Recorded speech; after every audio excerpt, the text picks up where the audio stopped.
So, we had done relativistic kinematics, Lorentz transformation going from one frame to the other frame, and then length contraction, time dilation, synchronization of clocks, velocity addition, all these things we had done. And today the agenda is to solve some problems, so that these equations that we have derived are practiced well. So, our first problem is the following. A particular particle created in a nuclear reactor leaves a 1 centimeter track before decaying. So, in nuclear reactor you have varieties of nuclear reactions taking place, new particles are created and then those particles move, and then in the detector system, there is some kind of detector system. When the particle moves through the medium, it leaves a track, and when that particle decays, then the track is terminated. So, particular particle created in a nuclear reactor leaves us 1 centimeter track before decaying. Assuming that the particle moved at 0.995 C, calculate the life of the particle, one in the lab frame and then second in the frame of the particle. So, when the particle is created, the track starts because the particle is moving, and when the particle decays, that particular track is terminated. Maybe some other particles will be created and this more tracks will be created, but that particular track is terminated. So, the length of the track is 1 centimeter, the speed is 0.995 C. So, you can calculate what is the life from particle created to particle decayed. So, in the lab frame things are just simple, no relativity needed. In just if I am in one frame only, then things are just your class 9, 10th, 8th arithmetic and physics. So, the life, that means time is distance travelled and divided by the speed, and that is 1 centimeter and divided by speed is 0.995 C, 3 into 10 to the power 10 centimeter per second. Okay, so you can cancel this centimeter and this whole thing will become in seconds. So, it is 1 divided by 3 into this is 15, 1, then this 27, so 28, and then 2, then 27 and 2, 29. So, it is this, and into 10 power 10, these many seconds. You can work out how much it is for these many seconds. So, if you do it, the answer is 3.35 into 10 power minus 11 second. Okay. So, this is simple. In the lab frame it is moving and I am seeing that it takes some time and the length is 1 centimeter, it covers 1 centimeter and the speed is known. So, I can calculate how much time it has taken in covering that 1 centimeter. So, that is the life. Now, in the frame of the particle, what is the same time interval? Particle created, particle decayed, time interval. In the lab frame it is this, in the particle frame what is the time? So, you can see that the particle created and particle decayed, these two events are 1 centimeter apart in the lab frame. So, this is not the proper time interval, whereas if you go in the particle frame, you put your origin on the particle itself. So, the particle is created at the origin and the particle decays at the origin. So, the two events are occurring at the same position. So, that time interval will be proper time interval, and proper time interval is the smallest time interval. So, the proper time interval is smaller than this by what factor? That gamma factor. So, this is in the lab frame, and then in particle frame that same time interval at life, particle created to particle decayed, that same time interval is proper time interval, and proper time interval is the smallest one, and therefore, it will be this 3.35 into 10 power minus 11 second, and multiplied by square root 1 minus v by c, which is 0.995 square. So, these many seconds. So, you can work it out how much it is. I can use my calculator. How much it is? This is 3.35 into 10 power minus 11 second, and then multiplied by, that is 0.0998 and so on, 7, something like that. And if you multiply this by 3.35, it is 0.33. It is 0.334, like that, 5, 8, and that into 10 power minus 11 second, or you can write it as 3.35 if you want to round it off, into 10 to the power minus, you have multiplied, so you have to divide, minus 12 seconds. So, almost a factor of 10. If you see here and you see here, it is a factor of 10. So, 10 times is the is smaller. This proper time interval is 10 times smaller than this. Okay. So, let us go for the next question. So, here is the next question. A person standing on a platform finds that a train moving with velocity 0.6 c takes 1 second to pass by him. Find A, the length of the train as seen by the person, and B, the rest length of the train. So, you have a platform, and on that platform some person is standing, and then the train, there is some train, and that train is moving and moving with 0.6 c. These numbers 0.6 c and 0.8 c you find many times in the problems, because when you see 1 minus v square by c square square root, these are very handy. Okay. So, that square root 1 minus v square by c square will be 0.8, and if this is 0.8 c, then that will be 0.6, so very handy. So, find the length of the train as seen by the person, and it takes, the person finds that it takes 1 second to pass by him. The train takes 1 second to pass by him. That means the engine is here, and then the last coach is here, the rear end is here. So, the train has passed by him and it takes 1 second.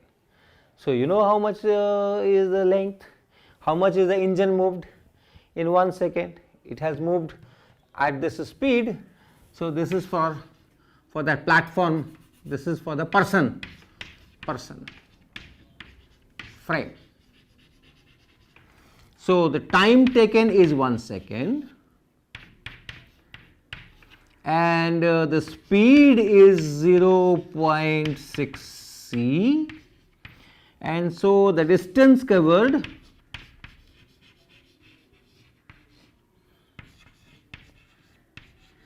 by the train or by the engine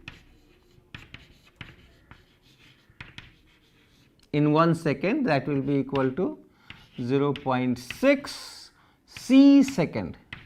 So, 3 into 10 power 8 meter per second, and multiplied by 1 second. So, it is 1.8 into 10 power 8 meters.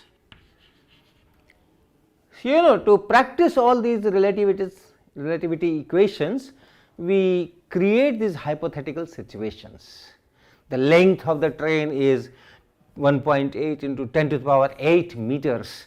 So, these are all hypothetical situations, but to bring out that meaning of equations, we use these unrealistic numbers.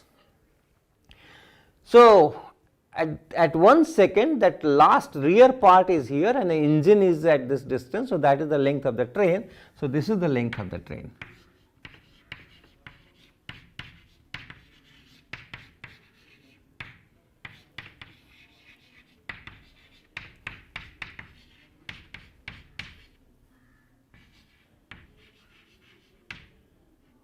Okay.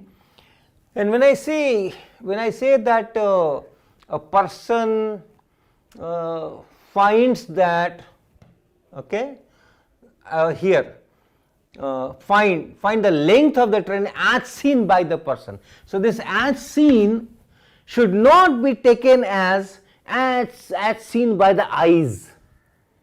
As seen means in that frame, in that person's frame, what is the length? How it finds that length, we are not concerned with this. In the person's frame, this is the length. So, that is the meaning. We will be using these kind of words, as seen by, as observed by, but do not think that the process of observation or process of seeing is involved in solving such problems.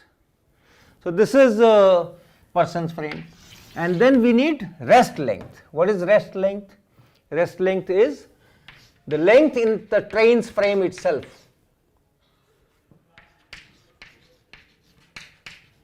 Okay. Rest length of a train means from the train frame you measure the length of the train, that is rest length, and this is moving length because this is with respect to the platform, with respect to the person, and the train is moving. So, this is the moving length and this is the rest length from the train's frame, and rest length is always larger than the moving length, and therefore, this rest length will be this length. If I call it L, this will be L, and then divided by square root 1 minus v square by c square. It has to be larger, so you have to divide by this. So, this is 1.8 into 10 power 8 meter and divided by 0.8. Okay. When you put 0.6 here, the square will be 0.36 and 1 minus 0.36 will be 0.64 and square root will be this, and so it is, how much it is? 9 by 4.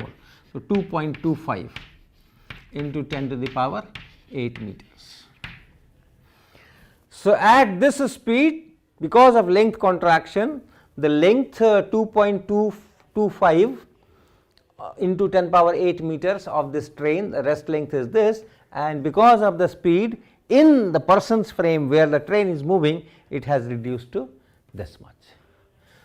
Okay. So, let us go to the next question. So, here is that question.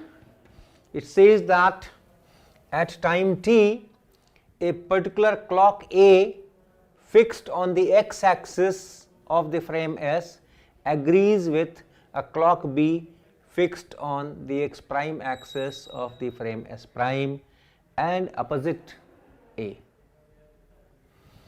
So, you have a frame S, let us say this is frame S, and in this frame at time t, a particular clock A. So, you have a clock A here and it shows time t. So, fixed on the x axis of the frame S agrees with a clock B fixed on the x prime axis. So, you also have a frame S prime, and since we are talking of time t, I am not making the two origins coincide. So, there is a clock fixed in S prime and this clock is B, is just opposite this A, and it agrees That means this clock also shows time t. So that is the meaning of the first sentence, that at time t a particular clock A fixed on the x axis of the frame S agrees with a clock B fixed on the x prime axis of the frame S prime and opposite to A. So these two agree with each other, and this time t is measured from S frame. Remember, this time t is measured from S frame, and at this time there is a clock here and that also reads t. So this, for this event, this t prime is same as t. Find the x coordinate of these clocks as seen by S. So you need x coordinate of these two clocks as seen from S. So you need this, you need this. So this x coordinate is, let us say, x. So this is our event, this is our event. These two clocks are opposite each other, that is the event. A and B are opposite each other. This B is as seen from S, this B is moving. So at a certain time this B is opposite A, that is the event. So you have x and you have t. When you make the transformation for this same event as seen from S prime, what is the time? So since the event is occurring here, the clock here will read that time, and that time is t, it should be t prime. So this is in S, and therefore in S prime, for the same event, t prime should be equal to t minus xv by c square, and then square root 1 minus v square by c square in denominator, and this is equal to t. It agrees, these two clocks agree, and the question is, what is this x? How much is this x? So you can work it out from here. It is t and 1 divided by square root 1 minus v square by c square and minus 1. So what I have done, I have written this term and I have written this term. So minus 1, and this should be equal to, so I have taken this thing here and I am taking this thing on that side. So it is x v by c square and then square root 1 minus v square by c square. Okay, so in this equation, I am transposing, this t comes to the left and this minus x v by c square divided by this, that goes to the right side. And so from here you can write what is x. If you multiply by this square root 1 minus v square by c square, it is t times 1 minus square root 1 minus v square by c square is equal to x v by c square, and hence x is equal to c square by v into t and then into 1 minus square root 1 minus v square by c square. So that is the coordinate. At this coordinate the clock of S frame, and at the same position the clock B of S prime, they coincide, the readings coincide. Okay, they agree with each other. This is t, this is t. So that is our first part. Now the second part is, what does the clock C fixed in S prime opposite to the origin of S? So clock C is opposite to the origin of S. Read, what does this clock C read at this instant t as observed in S? So in S frame at time t, these two clocks are agreeing. At the same time t, there is some clock of S prime, alright, there is some clock of S prime which is opposite to the origin. This is the origin of S. So there is some clock here, C, this is the clock C, they are all moving, they are all moving. But at this instant t, this clock is opposite to the origin, and the question is, what does this clock read? How much is this clock read? So this is the question. Okay. So let me make some space. Now this event, this clock C is opposite to the origin. what are the x and t as seen from S, and from there we can get what is the reading of this clock. So, our event is C comes opposite to the origin O of S. This is the event. Now, in S frame, where did this event happen? It happened at x is equal to 0. At what time? T equal to t. At this instant t. So, the timing of this event is t, and the position of the location of this event is x equal to 0. So, what should be t prime? What should this clock read? According to S prime, when did this event occur? And that will be read by this clock, because this clock is here. So, in S prime frame, you will have t prime, which is t minus x v by c square, and then divided by 1 minus v square by c square, and x is 0. So, t prime is t divided by square root 1 minus v square by c square. So, that is it. So, this clock is reading t, and this clock is reading t divided by square root 1 minus v square by c square at the same instant. At the same instant t, this reads t and this reads this much. And the third part is show that the rear clock C leads the front clock B by L v by c square, where L is the rest separation between the clocks. So, you see this t prime is greater than t, this t prime is greater than t. So, this reading is more and this reading is less, this is t and this is more than t. So, the rear clock, since everything is moving towards right, this is the rear clock, this is the front clock. Rear clock leads. By how much does it lead? So, you can subtract, this reads t and this reads t divided by this much. So, you can find how much is the difference. So, let me write it here. This C leads B by how much? T divided by square root 1 minus v square by c square and minus t.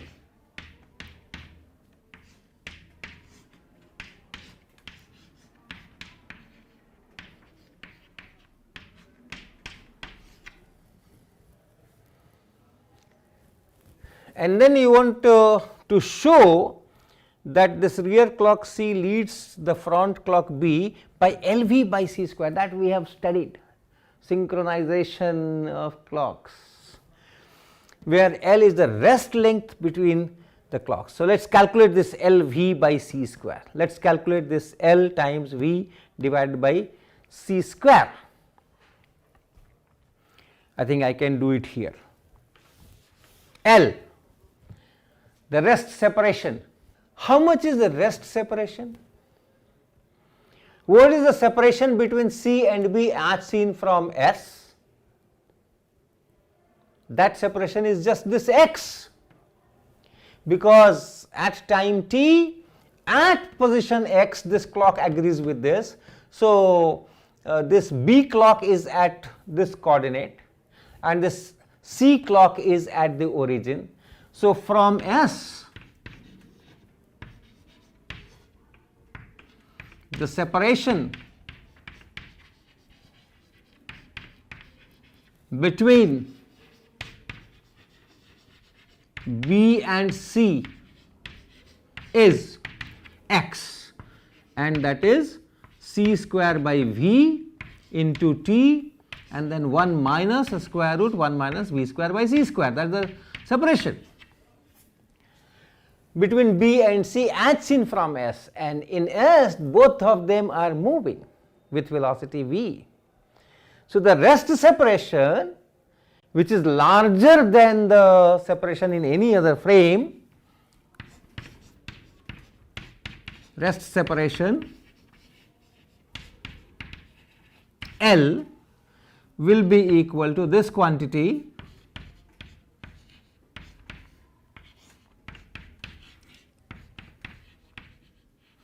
it's larger. So, remember you have to divide by square root 1 minus v square by c square. Okay. So, this is equal to c square t by v, and then 1 minus this is 1 divided by this, and yeah. So, 1 divided by square root 1 minus v square by c square, and then minus 1. So, it is minus 1. This is L. So, what is L v by c square? L times v divided by c square.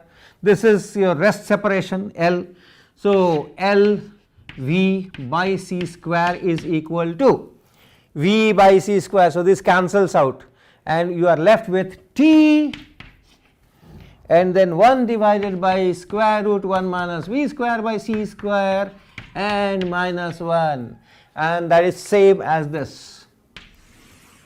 That is same as this. Okay, so everything is consistent. This rear clock leads the front clock by LV by c square, where L is the rest separation. So, let me go to the last question of this lecture, and that will be on velocity addition.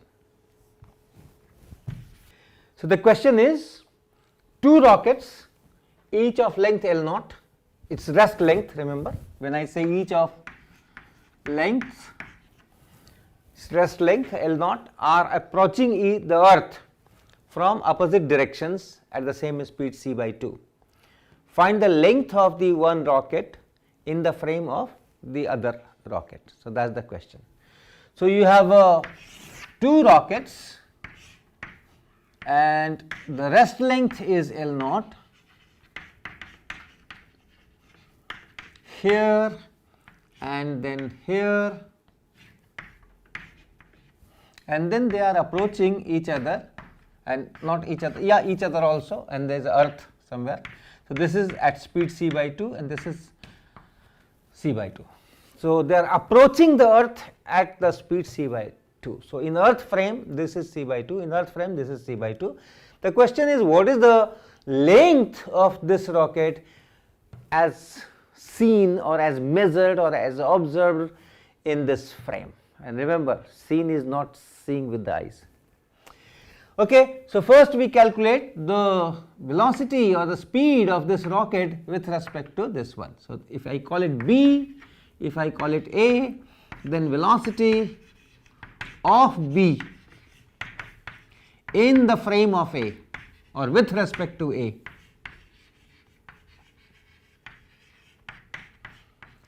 okay. If it is Galilean transformation, it will be c by 2 plus c by 2 equal to c, but here it will be V will be equal to V1 plus V2 and then divided by 1 plus V1 V2 by c square, that is the equation. So, c by 2 plus c by 2 divided by 1 plus c by 2 into c by 2, so that is 1 by 4, and then c square by c square is 1. So, it is c, this is 5 by 4, so it is 4 by 5 c. So, speed of this rocket in the frame of this rocket will be 4 by 5 c according to Lorentz transformation. Now, you can work out what will be the length of this rocket as measured in this frame, because now this we are talking from this frame, and from this frame, from this rocket frame, the other rocket is moving at a speed 4 by 5 c, that is 0.8 c, it is moving like this, and therefore, the length should be contracted. Length of B, this is B, is equal to, as in from this A is its rest length, which is L naught, and then contracted by this factor 1 minus V square by C square, that is this 0.8 square, and that is 0.6 L naught. So, that is the length measured in this frame, length of this rocket measured in this frame. So, these are the kind of questions, these are the kind of numerical problems that we solve in relativity. Remember, you have to consciously, because it is not coming from our common sense. So, you have to consciously use the equations, frames, which frame, this frame, that frame, rest length, moving length, proper time interval, improper time interval. So, you have to be conscious.